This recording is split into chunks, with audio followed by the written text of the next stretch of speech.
ভাই জাকারিয়া পিন্টু ফাঁসির দণ্ড নিয়ে দীর্ঘ 3টি বছর ওনাকে কন্ডেম ছেলে কাটাতে হয়েছে। ওনার আর একটা ছেলে র্যাবের ক্রস ফায়ারে নিহত হয়েছে। সেই পরিবারের আর একটি ছেলে সোনামণি, উনি র্যাবের গুলিতে আদৌ পা সোজা করে হাঁটতে পারে না। তারপরে দেখবেন জুয়েল, জাকির হোসেন জুয়েল, উনি যখন কথা বলে দেখবেন ওনারে পিঠ কেটে এরকম কাঁপে, আপনারা ভালো করে লক্ষ্য করেন। এমন মার মেরেছিল তৎকালীন স্বৈরাচারী সরকারের এই আইন শৃঙ্খলা রক্ষাকারী বাহিনী। মেহেদী হাসান 62টা মামলার হলিয়া নিয়ে তাকে পলাতক থাকতে হয়েছে। এটা কল্পনা করা যায় না। আজকে তার পরিবারের সঙ্গে আমরা রাজনীতি করতে পেরে নিজেকে আনন্দিত মনে করছি।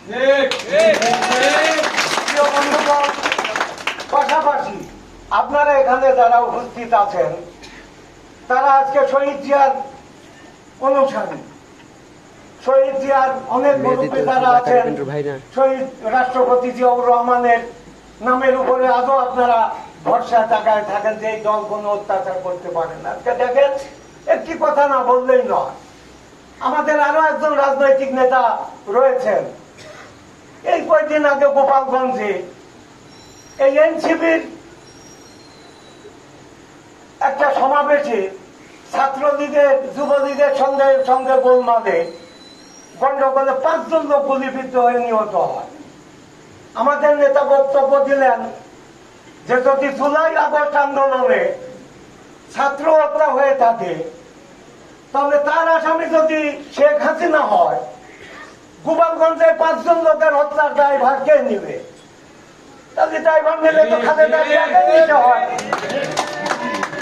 5 জন হত্যার দায়ভার যদি উনি দিতে চান তা তো খালেদা জিয়াকে এই হত্যার দায়ভার দিতে হয়। আদৌ আমার মনে হয় ওই ফজলুর রহমান রুমিন ফারহানার মতন উনি অতীতের দর্শনে ফিরে যেতে চান কিনা। আমি আপনাদের বলতে চাই একটি কথা, জাকারিয়া পিন্টু বুনিয়াদি বিএনপি, আমাদের কোন ভাড়া করা নেতা নয়। উনি বিএনপি ঘরানার মানুষ, আমরা তার সঙ্গে আছি। আপনারা, তারেক রহমান বলেছেন আপনারা মানুষের সঙ্গে এমন আচরণ করবেন, একজন ব্যবসায়ীর সঙ্গে আপনার আচরণ করবেন যেন উনি আপনাকে থেকে আতঙ্কিত না হয়, আপনাকে যেন সাদরে গ্রহণ করে। এখানে যারা উপস্থিত আছেন